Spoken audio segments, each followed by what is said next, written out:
Ladies and gentlemen, boys and girls, friends and family, we are back. You probably thought we were gone. You didn't get that lucky. Here we are again, like 6 weeks after episode 10, I believe. Yes. We're dropping episode 11. Like it. But episode 11 is going to be a good one. It's fun. You don't even have to hear us talk a whole lot because we've got a special guest today. But before we get to that, one Mr. Dan Brown on the west side hanging with us. How you doing, my friend? You know, I'm doing well. Considering all the world's trials and tribulations.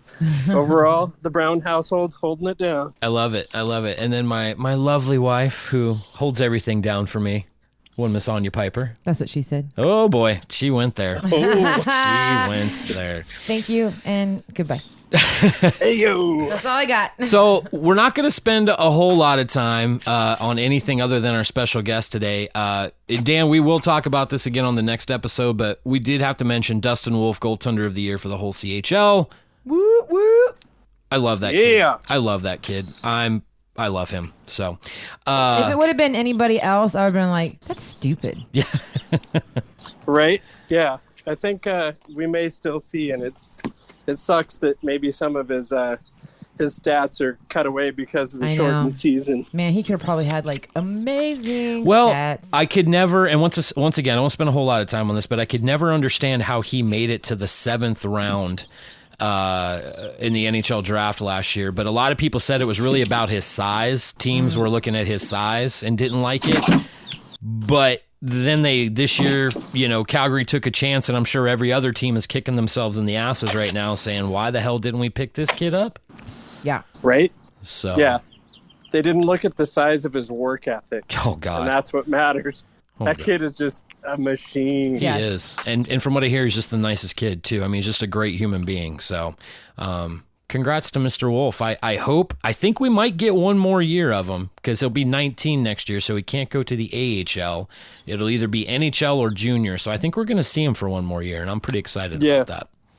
Hopefully CHL goes through. I've seen a couple of the leagues that have shuttered their doors for the year going into 2020, 2021. So fingers crossed. I had some conversations recently with front office, and it's still, who knows, but there's a lot of optimism. I will put it that way. So keep your fingers crossed. So anyway, one of the things that, we try to do with this is we talk books and movies, and we get more into the, I don't want to call it the finer things of life, but I mean the nerdy things of life. Yeah, okay, the nerdy things of life. I can do that. Esoteric. Yeah, there you go.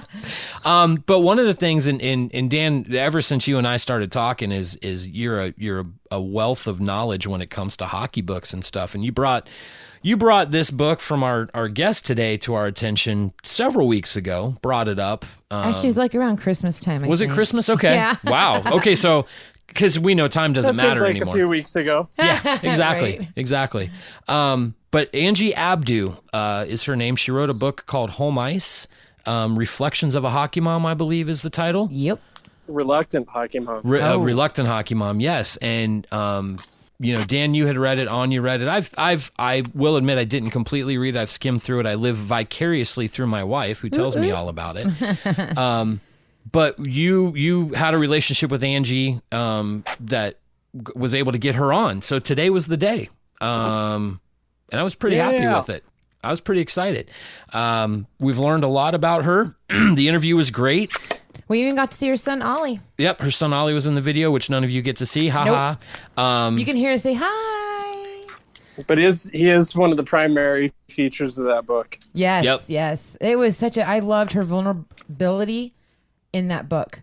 I mean, it takes a lot. I mean, and she mentions it in the thing. You're going to definitely want to listen to her take and how she wrote it and why she wrote it. But man, just the vulnerability that she did by stepping out and giving that was just amazing. And I'm so glad I read it, and I'm so glad I got to meet her. It was pretty cool. Yeah.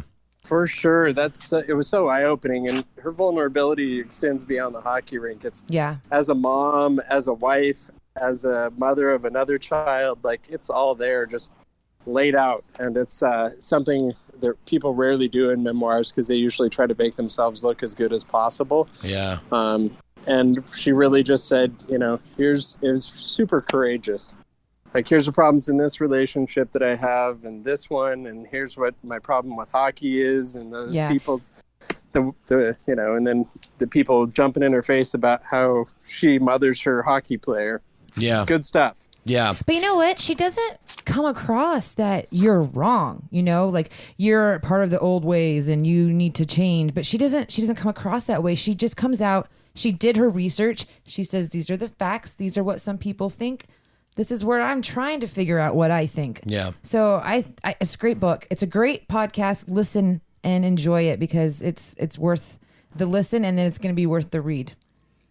Yes. For sure. I think I think that's about all we can say about that. You guys I think you'll enjoy it. It wasn't really an interview. It was more of a conversation, and it was great. And without further ado, here was our time with Miss Angie Abdou. Yeah, it's nice to have things spaced out because usually people are super interested in a book when it first comes out, and then everybody forgets about it instantly. So, you had a year window, and then they're like, "We have 6 months," and now it's like, I don't know, you got 12 weeks, and then they're on to the new thing. So. How long has this book been out? Right. I don't quite remember. More than a year. Okay, well, I actually just read it within the last 6 weeks. Oh, good. Loved it. So you know more than I do right now. We should interview you about it. No. Honestly, I was excited when Dan brought you up, and I was like, yeah, let me read it. And I'm always, I'm more of a newbie into the hockey world. So I didn't grow up in it or anything like that. Husband has a huge fan of it and stuff. So I'm learning a whole bunch. And so just learning your insight as a hockey mom was so cool. Yeah, it was really revelatory as a hockey dad, hockey coach, and player.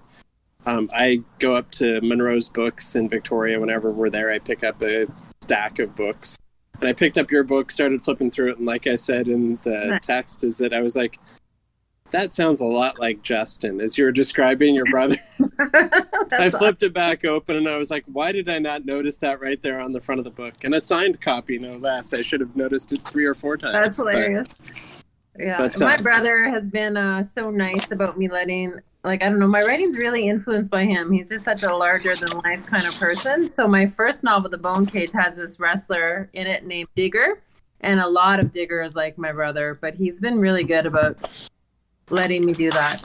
Because if he said don't write about me, I would have to not. But I think a lot about sports, and he's my, he's how I know about sports as much as I do. Yeah, that was a fantastic book, by the way. As soon as you had said that in our text string, I read that book as well. And I was, coming from that space before getting into hockey and things like that, it rang so true on so many levels. It was just like the weight cutting and things like that. It was just grabbed it, and it was so visceral that most authors don't get. I think of like Bachman with Us Versus You in Beartown. Like, it's very rare for an author to get that far in depth into something that it just seems like somebody who's been a part of it. I used to fight the label of sports literature because it seemed to me diminutive or dismissive or trivializing. But now I just kind of embrace it. There are so many writers. If I have a niche that's working for me and people like my work because I'm good at writing about sports or physicality or the body, then why not run with it? It's what I'm interested in. It's what I spend my free time doing. I might as well. So I've embraced it now. And there's so many things you can talk about through sport literature, like aging and death and success. And dream and identity and all of that. So. Well, I think, I mean, we're just so you guys know, we're already in this whole talk right now. I've been recording the whole time, and this is great chatter. So, no, seriously, this is good. And well, Angie, you'll be bookended, or you'll kind of like be in the middle of our show. So we'll bookend before and after to introduce who you are and all that sort of stuff. So people won't just be like, who's this lady talking right now? No, but, I was going to say, like, Anya and I kind of grasped onto the concept of what you were going through with it because our son plays college football, and he's been in football for, 7 years now? Yeah. 8 years now? And he's going into his 3rd year of college football. So he's had a few injuries. He tore his ACL, I mean, stuff like that. But, you always kind of, you worry. Anytime he goes down on the field for whatever reason, you worry about it. So we were kind of able to relate in that sort of way. And it's so, I mean, I did all the research about chronic traumatic encephalopathy and concussions, and it's so terrifying to read it as a parent, and you think, well, who would let their kids play these games because it's so dangerous? But on the other hand, I don't think I could say no to my child. If my child loved football and that's what he was into, football. My dad was a football player. My brother was a pretty good football player. You know, if your child loves it, then you're going to do it. So I guess it's being aware, and all you can do is be aware and go in with your eyes open and take whatever precautions you can. And knowing the risks, I think you're less likely to push your child if it's not their dream. But if it's their dream, I don't think I could stand in the way of a child's dream. It's just not how I was raised. And being in an athletic family, it just makes life worth living when you're really passionate about a sport. And I don't know if you can explain that to a non-athletic person. I think folks understand it if they've found a passion. Like, my wife grew up in a completely non-athletic family, and athletics to me, I moved around everywhere when I was a kid, some 25 places before I graduated high school. And sports was the currency by which I made friends, and it kind of still is. And even though I never achieved any level of competency other than just enjoying it, except for maybe with skateboarding a little bit, it's when I describe it to her, it's like she was with acting, or other people are with writing.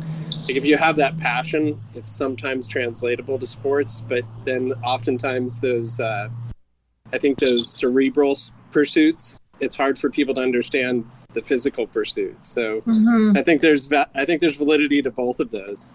Yeah, it's like you touch on so many things. Like when I said sport literature is, you can write about so many big issues through sport, and identity is one, which you're touching on, but also community, that's where you get your community. And I grew up swimming, and I met my husband on a university swim team. We just had our wedding anniversary, our 17th wedding anniversary. Congrats. And every time That's awesome. No, wow. Congrats. Thank you. I always think of our crew, like our swim team, our swimming people. And we say that if you meet someone and you say, I'm a swimmer, that's all you have to know about each other. You're instantly have that connection. When I was writing The Bone Cage, my mentor was not an athletic person. Her name is Elizabeth Harbour, and she was a writer in Ottawa. And she couldn't understand, I don't know if you remember, but there's a character named Ben who doesn't make the Olympics.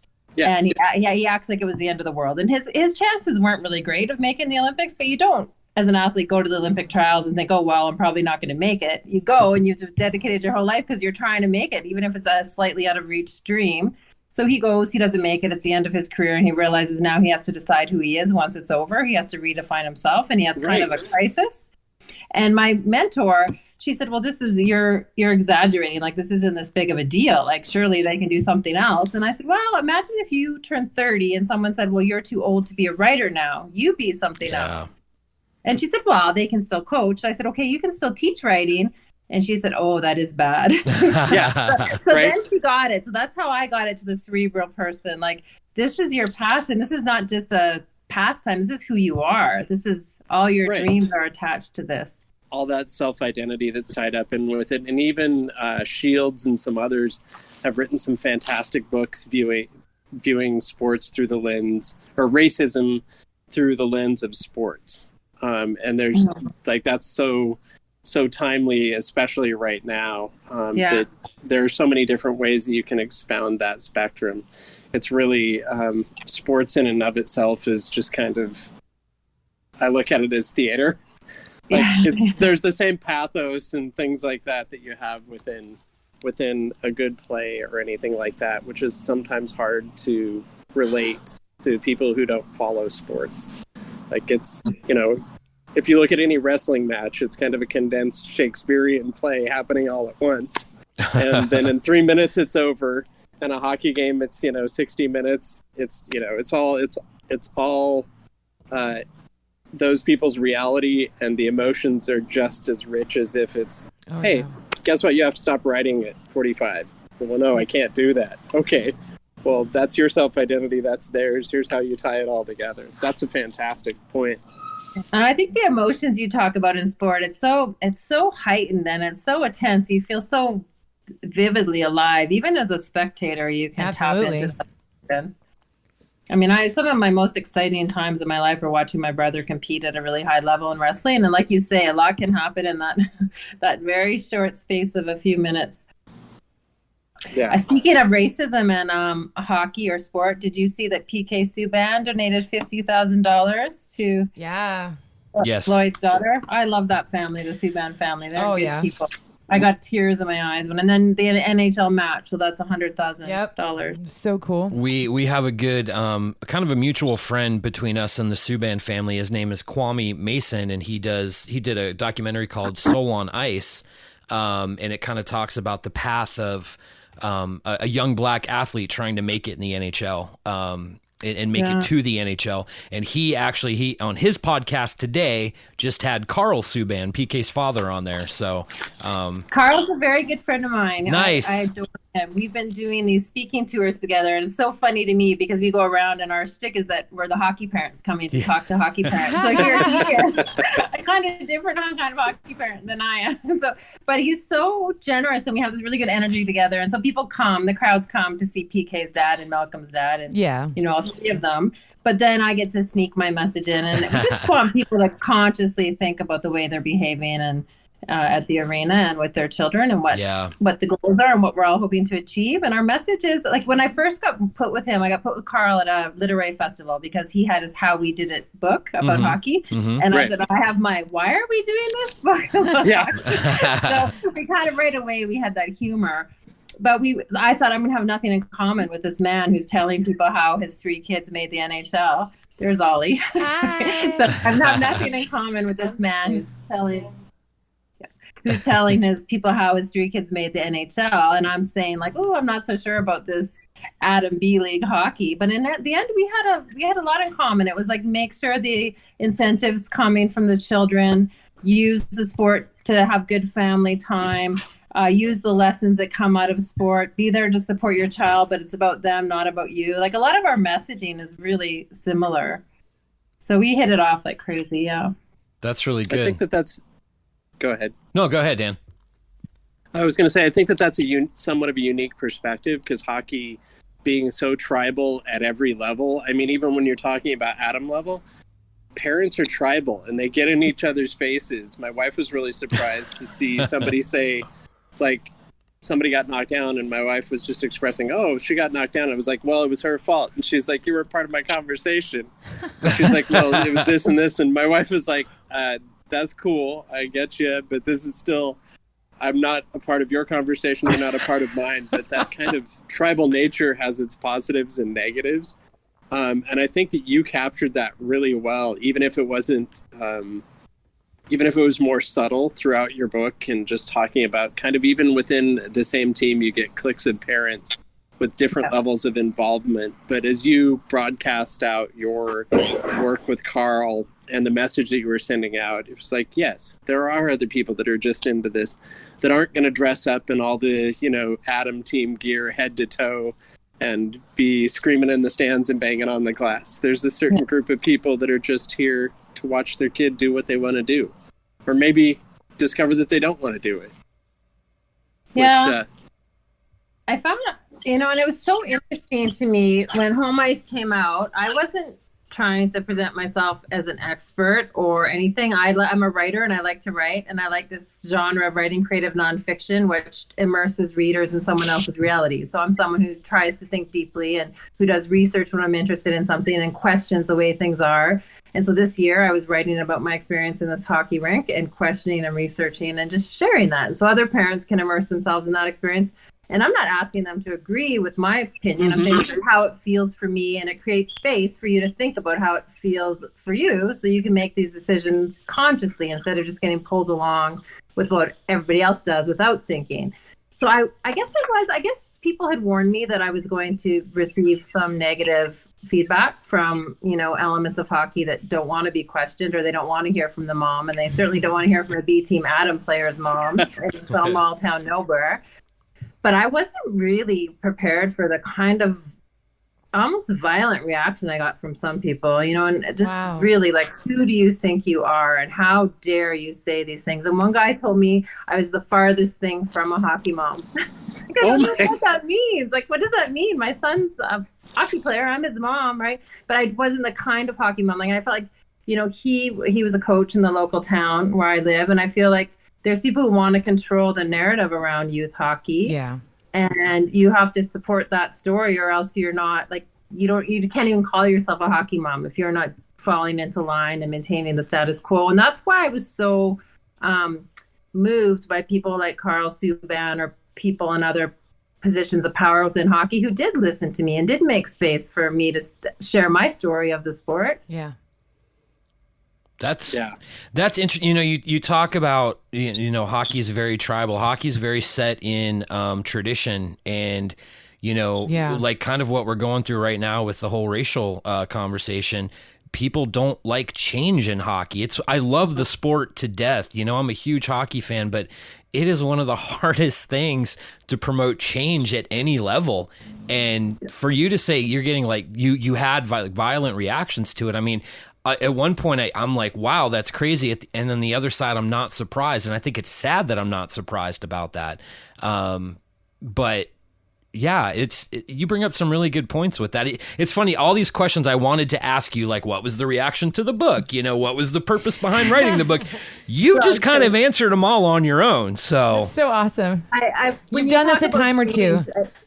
When you talk about change, I think that's really important. That especially in Canada, and like hockey is everything in Canada, and so people do not like change, and they don't want some kind of change that might jeopardize their child's future stardom. And so there's this man, Jeff Turner, and he's very high up in the Ontario Hockey Federation, and his wife heard me speaking on CBC Radio in Canada and said, oh, you should listen to this interview. And so he listened, and he emailed and asked if I would meet with him. And so he read my book, and I went to meet with him.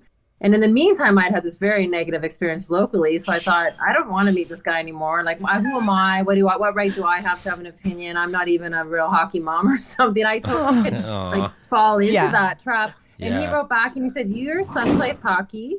You have as much right to an opinion as anyone. You've done research, you've done thinking. I really want to talk to you. And so we met and we had this wonderful conversation where he's an expert, and I got to hear all of his ideas, and he listened to some of my ideas. And it was really, I felt respected and listened to. But the main thing he said too is that people don't like change, and even the try to move young kids to half ice because it's better for developing skills. Parents freak out. But he said that was a huge issue. But he said hockey in Canada is in crisis, and if you can ever have some kind of change, it's when a sport is in crisis. So he said this is the time for these conversations. Wow. Oh, right. Yep. I don't know if you guys listen to other hockey podcasts, but 31 Thoughts yesterday with Jeff Merrick and Elliot Friedman, which is usually a good listen anyway. Yeah. Had Kim Davis of the NHL on there talking about racism and the reaction to hockey and things like that. And the reaction from the hockey community. And it's super meaningful that I've pulled stuff out of that and had discussions around race with my family, with my friends, and pulled stuff that she said. And like the biggest takeaway for me on that was she talked about, she echoed what you're saying, where, it's not about your involvement at what level. Everybody has a right to do it, but also in looking at hockey or racism through the lens of hockey, how everybody moves at a different pace. Some people are going to go listen to TED Talks. Some people are going to, just being kind to each other and allowing them that space to develop, which I think has been a problem just within general acceptance of hockey. And especially as a female, I think hockey fan or a hockey mom, you're asked in another double standard to justify your existence all the time.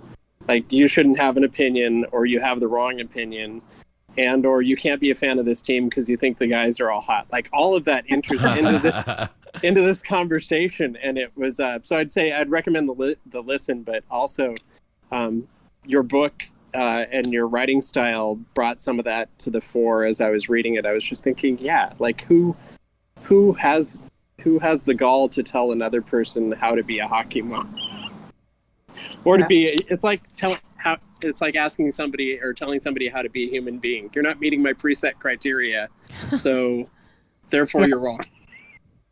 I wonder if what you all think about, like, how much of this kind of discussion eventually filters down to the rink at the really feet on the ground local level. Because my goal, I was going to these academic conferences and people were talking about stuff like CTE and, more just different approaches to coaching and parenting and playing and thinking about sport, and that kids should do multi-sport and not specialize so young and all these things they're talking about at conferences. But then I would go to my local rink and think there's a gap here between what experts are talking about and how things are playing out. And so my hope was I'll write this book in the kind of, write up these experts' opinions in the kind of book that someone might pick up walking through Walmart. Like someone might walk through Walmart and think, oh, Home Ice, Reflections of a Reluctant Hockey Mom. I'm a hockey mom. I'm going to read this.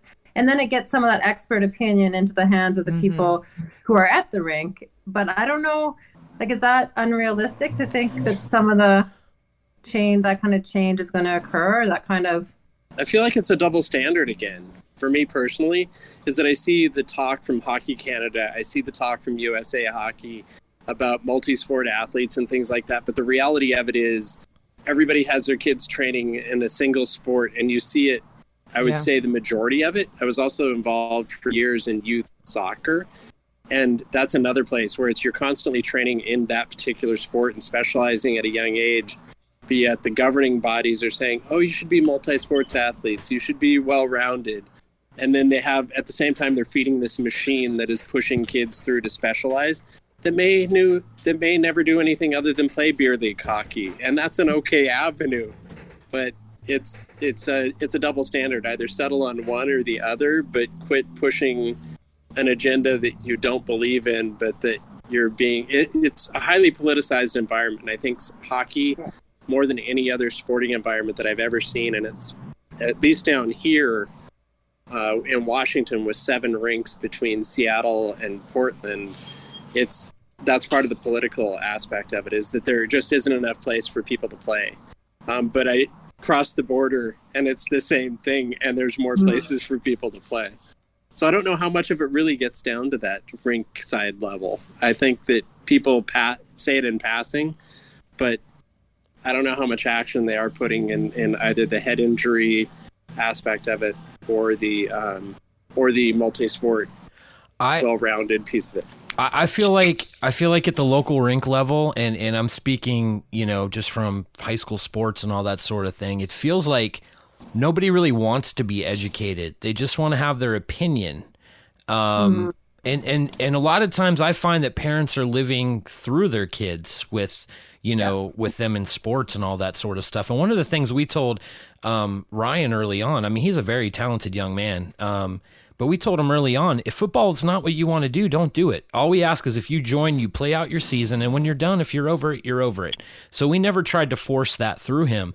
But he's got a lot of close friends whose parents did push him through that. And I think because parents get so wrapped up in what they want, they don't want to be educated on what's really going on, because then that could mess up their whole narrative on what's going on, And I don't know. It's sad. I get to hang out a lot with our local junior hockey team here, the Tri-City Americans. I've made good friends with a lot of the players. So these are all guys that are playing major junior hockey.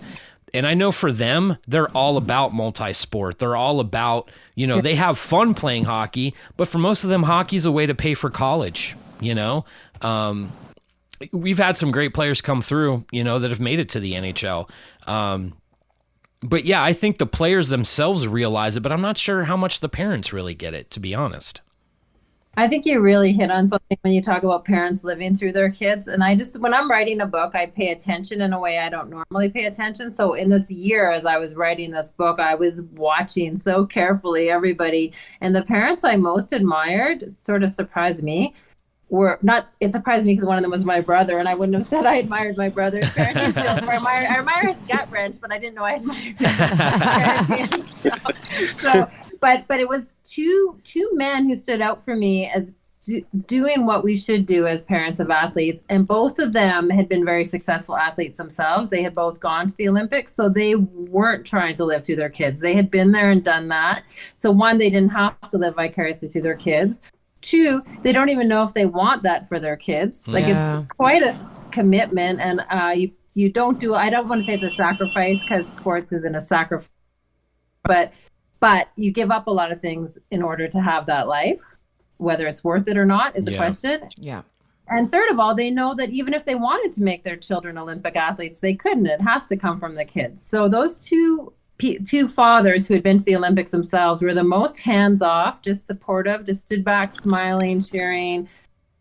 happy to be there one bit because they didn't have to. I think that voyeuristic living or living through your kids is a big culprit of the problems. Agreed. Yeah. Oh, for sure. Yeah, and Dan, you know that. I mean, you've got a daughter that's playing hockey right now and everything with WUFA and everything, so I'm sure you see a lot of this stuff going on. Right, yeah. The stuff that I see is there are a lot of hockey dads, and don't get me wrong, when I was out on the ice with my daughter, the first couple of years I didn't coach her because I wanted her to experience it on her own, and I didn't want my love of the sport to influence her. Well, I got tired of taking her to the rink, so I started playing again myself after years. And so jumping in to be on the ice with her, I treasured that time. I absolutely loved it. But what I tried to stay away from was the very thing that we're talking about, which is I see a lot of hockey dads, and invariably it's more often than not a hockey dad who's really forcing the sport on their kid, and that you have to be great and that you have to use this stick. And I've coached kids that are in tears because their dads are like, well, you have to use this stick instead of that stick. And they're like, and I'm not able to play on it because it's a new stick. And I think that it's a very fine line between being excited about what your kid is excited about and something that you enjoy and love. Yes. And it gets dangerous when you start influencing that. Like, yeah. I'm the same as you with your son in the sense that my daughter said next week, I don't want to play hockey in the fall. Fine. But you need to figure out a pursuit that you're passionate about. Yeah. If that's not hockey, if it's music, if it's writing, I don't care. Just find your passion and follow your muse, and that's great. But I think a lot of hockey dads, it's easy for them because they're playing all the time in beer leagues to just be like, oh yeah, now I got a playmate, let's go play hockey. And they're that exuberance drifts into influence, and I think that that's a tight space to be in. Yeah, I totally agree. Yeah. Angie, I've always been aware of that space with swimming because that's my sport. Is I love swimming, and my husband was a swimmer, and so we were really careful to not push too hard with the kids swimming. We always had them in swim club, like at least at a recreational level, because learning to swim is important. Yeah, right. They're themselves narrowing towards that as being probably their main sports, but we were very careful because we didn't trust ourselves not to be overly pushy. I think it's about being really vigilant and self-aware and mindful, checking in with yourself. Am I doing this with the right motivations? Are we having the kind of family life and the relationship with sports you want? And is this the kids' passion? And I agree with you, like their passion might not even be sports. It might be writing or reading or music or acting. I do think it's still important to have activities. And I think about this a lot because my son Ollie is very into writing and likes movie reviews and likes his history, and he does a lot of that. That's probably his biggest passion now. But at the same time, I think you need to be in sports. It's important to keep your body moving and be healthy and be active. And absolutely. So he does them. He's not, I wouldn't say, like, is he more excited about history or about hockey? History right now. Well, there's nothing wrong with that. Yeah. Angie, as we get ready to wrap up here with you, I appreciate your time. I wanted to see, is there anything coming up? Is there any other hockey story that you feel brewing in you that could be put down on paper at some point? Well, I have written an article about my experience touring around with Carl Subban and about the experience of this book coming out, The Good, the Bad, and the Ugly. And it's coming out in a collection with the University of Alberta Press in the next within the next year. And it's a book of other voices about hockey. So, that's awesome. The voices we don't normally hear. So I think that'll be very much of interest to your show. Yeah. My next book has nothing to do with hockey, but it's kind of a follow-up to Home Ice, but it's about hiking with my daughter because I had realized in the wake of this book how much I hadn't put any energy into my relationship with my daughter because I was the one racing around with hockey. And suddenly I had this very shy, very not confident daughter who really needed some mommy time. And we spent this summer, just made our goal, because everything has to be about goals, because I was raised in an athletic family. We made it our goal to hike a peak a week. So we did all these big that's awesome. hikes. So I have a book it's going to be called This One Wild Life. And it's... I am excited because I enjoyed the book with your son. And I kind of thought, I'm like, I wonder if you're going to do one on... your daughter's side, and I'm excited. I can't wait. Oh, thank you so much. That means a lot to me. Yeah, I'm excited. I'm excited to read that too. I had one quick question for you. Do you think so? Hockey and swimming and wrestling are three of the sports that I've been involved in, and then have been involved with a number of others. But the depth of of dedication to each one of those sports that it requires to exist at a basic level, meaning to be just proficient at it, you have to put in a lot of time, whereas something like soccer is more natural. Do you think that helps to drive kind of the consumption that you have? Like, to quote Frederick Bachman's, hockey isn't content with being a part of your life, it wants all of it. And I really think that those three sports, that's true for all of those. Do you think that that's true? And if so, what has your experience been? I do. And I'm a hypocrite when I criticize that in hockey, because my life, I swim 2 hours before school every day and 2 hours after. It's all, it's what I did is look at the bottom of a pool. So to say that kids should be multi-sport and not specialized so young and all of that is kind of BS based on my experience. And I wouldn't change my experience for anything. I love swimming. It was my passion. And I was the one driving that. My parents weren't offering to get up at 5 and drive me to the pool. I was insisting they get up at 5 and drive me to the pool. And you know what? Everything I am proud of in my personality comes from swimming. Like, my work ethic and my ability to commit to a book project and sit down at the page every day, whether or not I want to, and produce something, is related to my background as a swimmer and what I learned in the pool. So I have nothing bad to say about that on one level. It's so hard because there's two different questions about, should kids be wearing out their bodies when they're 11 years old? Of course not. Should kids be pushed so hard that they hate a sport by the time they're 13? Of course not.